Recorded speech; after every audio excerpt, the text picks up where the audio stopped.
Bienvenidos a la sección número 22 de la materia Normas básicas de interpretación bíblica.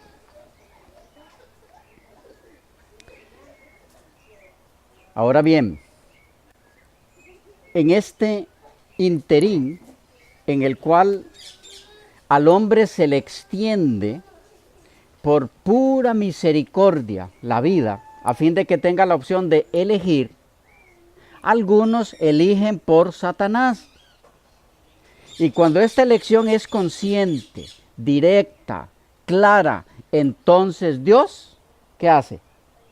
Se aparta. Y cuando Él se aparta, el enemigo tiene, podríamos decir, cancha abierta. Y en algunos casos obra a su antojo para producir en esas criaturas que odia dolor, muerte, sufrimiento, angustia.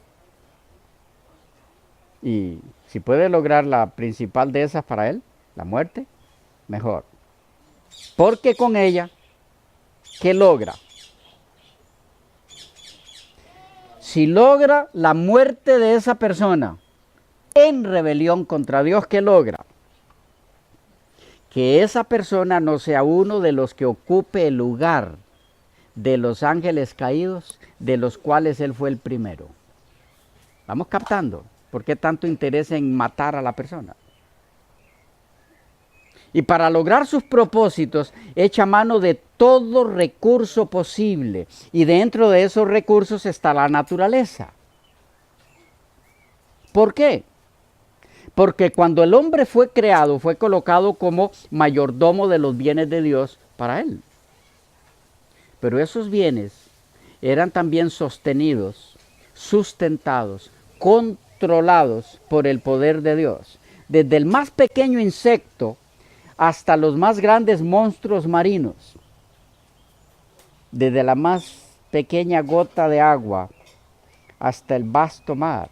Todo está sujeto para beneficio del hombre al poder sustentador, al poder controlador de Dios.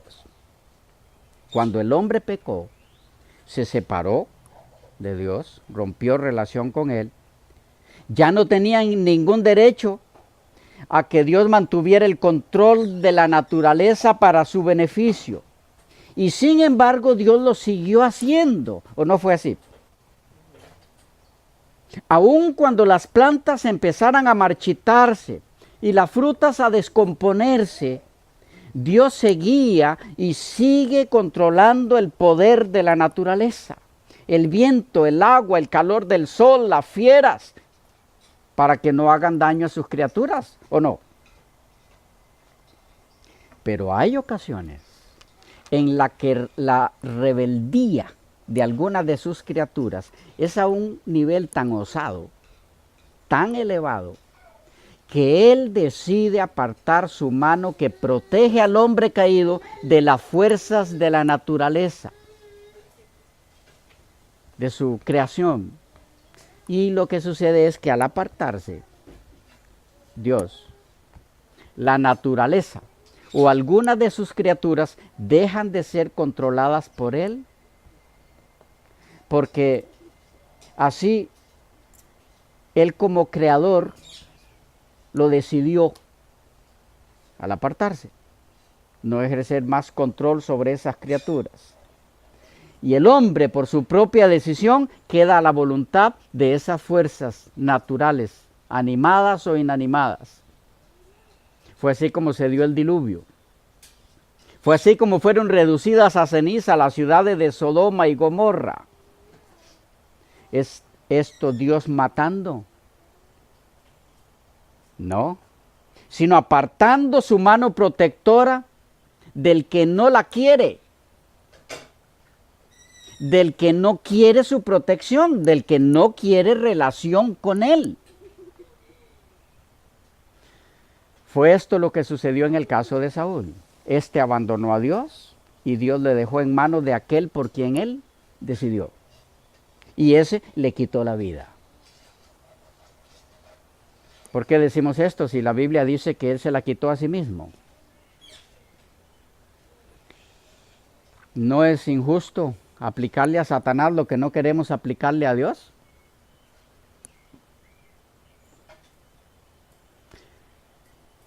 Un ejemplo muy real puede contestarnos esto. Cuando un drogadicto se suicida, ¿se quitó la vida él?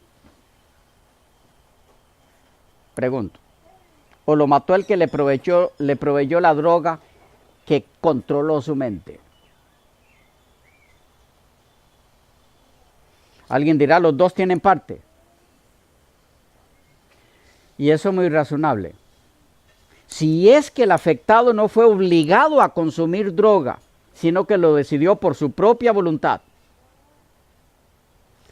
Pero lo que nunca podría ser cierto es que el que proveyó la droga no es culpable de esa muerte. Eso nunca será cierto. Es culpable de esa muerte, aunque sea compartida la culpa. Pues bien, estamos ahora en mejores condiciones para comprender la segunda verdad espiritual que se desprende del episodio teológico de las serpientes ardientes de Números 21. ¿Cuál era esa verdad? Cuando hay rebelión contra él, Dios aparta su mano protectora y como resultado viene la muerte. Esto fue exactamente lo que sucedió en el episodio de Números 21. Y es exactamente lo que ocurrió en el antitipo en la cruz. Dios apartó su rostro de aquel que nos sustituyó en nuestra rebelión y murió.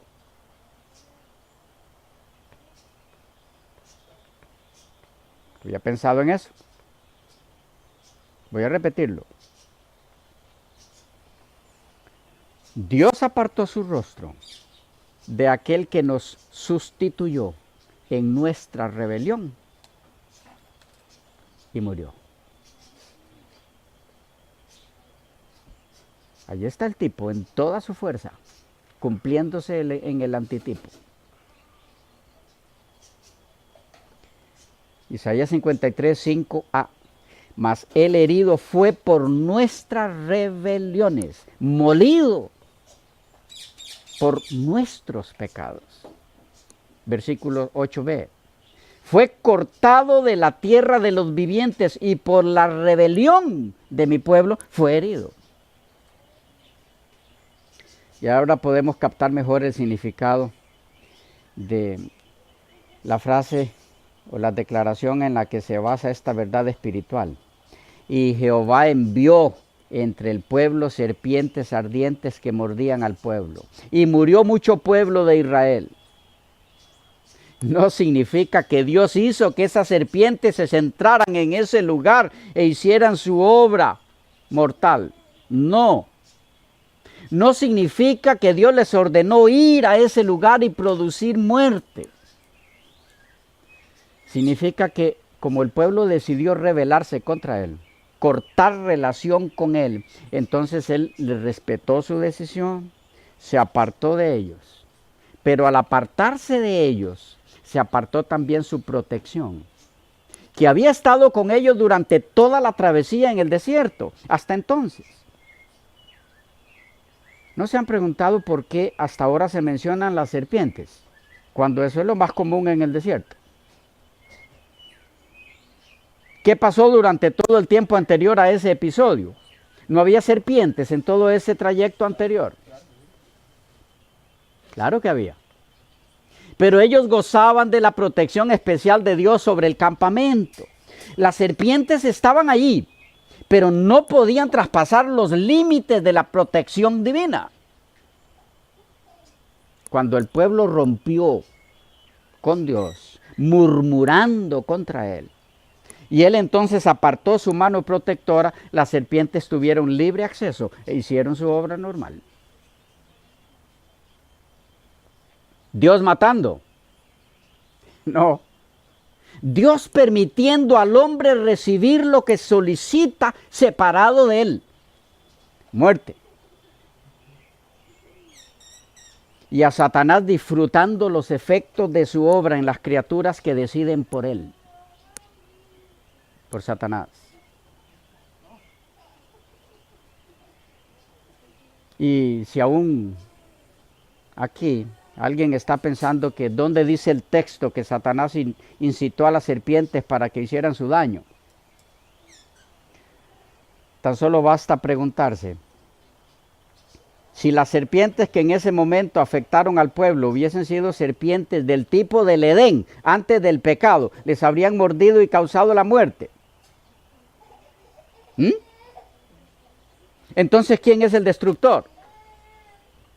¿O creó Dios a estas serpientes así? ¿A partir de cuándo tuvieron veneno? Es una injusticia acreditar a su cuenta de Satanás la muerte producida por estas serpientes. ¿Quién es el que mata al hombre? ¿Es Dios? Elena de White lo explicó en una forma muy clara. Dice en Consejos para la Iglesia, página 85, en cuanto al sentido aclaratorio de la frase Dios envió, significando Dios permitió. Dice ella, en el desierto, cuando el Señor permitió que serpientes venenosas atacaran a los israelitas rebeldes, se instruyó a Moisés que erigiera una serpiente de bronce y ordenara que todos los heridos la miraran y vivieran. Y en el sentido de que si durante todo el tiempo anterior al episodio de Números 21 no los habían atacado las serpientes, tan solo fue porque contaban con la protección de Dios. Dice en Fe y Obras, página 70, edición digital, los hijos de Israel no se habían percatado de que Dios los había estado cuidando por medio de sus ángeles para ayudarlos y protegerlos. El pueblo no había sido diezmado por las serpientes en sus largos viajes por el desierto. El pueblo fue un pueblo ingrato. También lo somos nosotros. No nos damos cuenta de los miles de peligros de los cuales nos ha guardado nuestro Padre Celestial. No percibimos la gran bendición que Él derrama sobre nosotros al darnos alimento y ropa y al preservar nuestras vidas enviando los ángeles guardianes para que nos cuiden.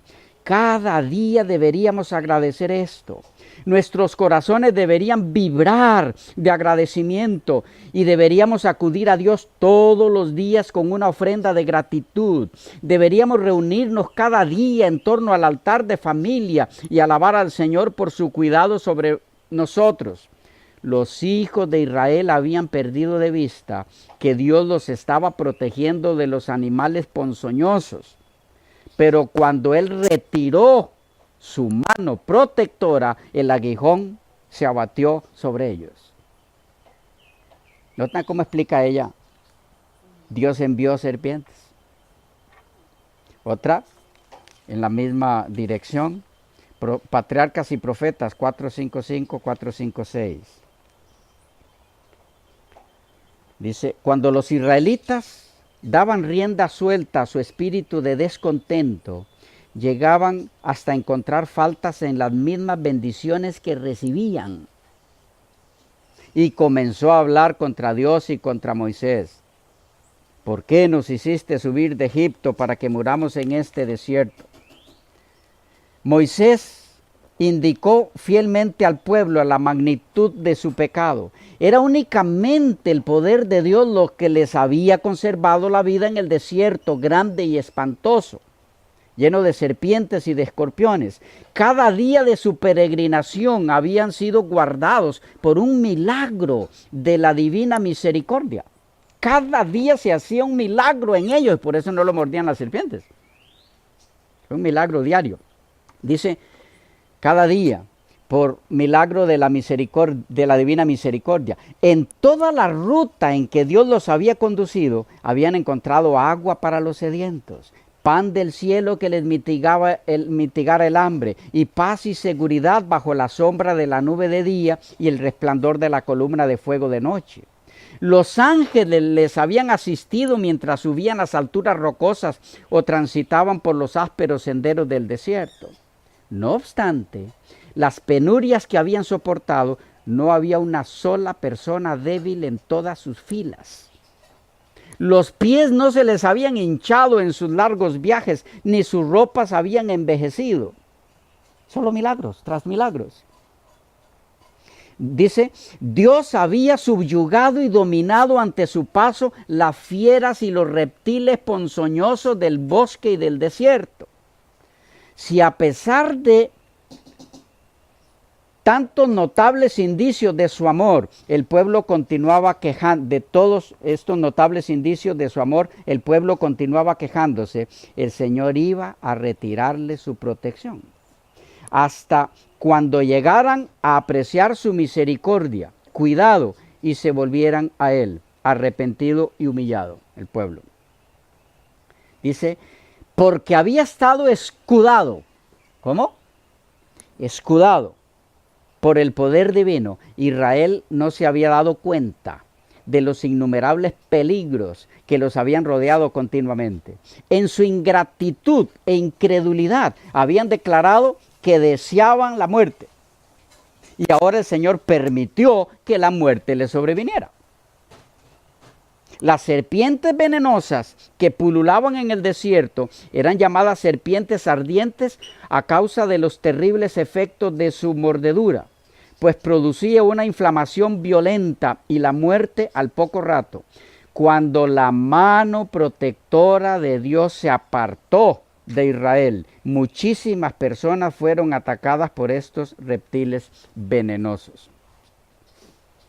Una más. Testimonios para la Iglesia, tomo 8, página 58, edición digital. En su jornada a través del desierto, los hijos de Israel eran protegidos por Dios de las serpientes venenosas. Pero llegó el tiempo cuando por causa de la transgresión, la impenitencia y obstinación de Israel, el Señor retrajo su poder restringente de los reptiles y muchas personas fueron mordidas y murieron. Una última, Hijos de Dios, 3 de agosto, edición digital. El Señor Jesús había protegido a los hijos de Israel de las serpientes venenosas. Noten, el Señor Jesús. El Señor Jesús había protegido a los hijos de Israel de las serpientes venenosas del desierto, pero ellos no conocían este aspecto de su historia. Los ángeles del cielo les habían acompañado, y en la columna de nube de día y de fuego de noche, Cristo había sido su protección durante todo el viaje, pero se habían convertido en egoístas y descontentos, y a fin de que no pudieran olvidar el gran cuidado que había ejercido sobre ellos, el Señor les dio una amarga lección. Permitió que los mordieran serpientes venenosas, pero en su gran misericordia no dejó que perecieran. Claros, ¿qué significa el Señor envió?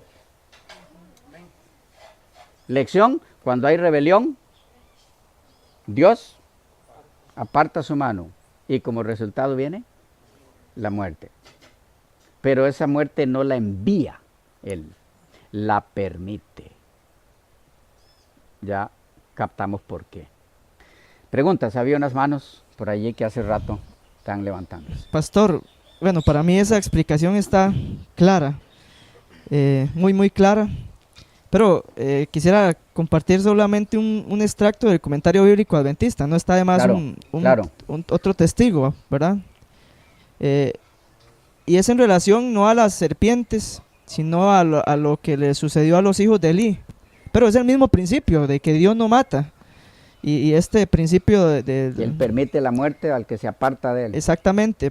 En el primer libro de Samuel, capítulo 2, versículo 25, dice la segunda parte: pero ellos no oyeron la voz de su padre, porque Jehová había resuelto hacerlos morir. Parecer Dios los mató, ¿verdad? O los iba a matar. Pero el comentario bíblico adventista dice lo siguiente: habían rechazado el control protector de Dios, elegido sus propios senderos de egoísmo y desechado deliberadamente el consejo del cielo.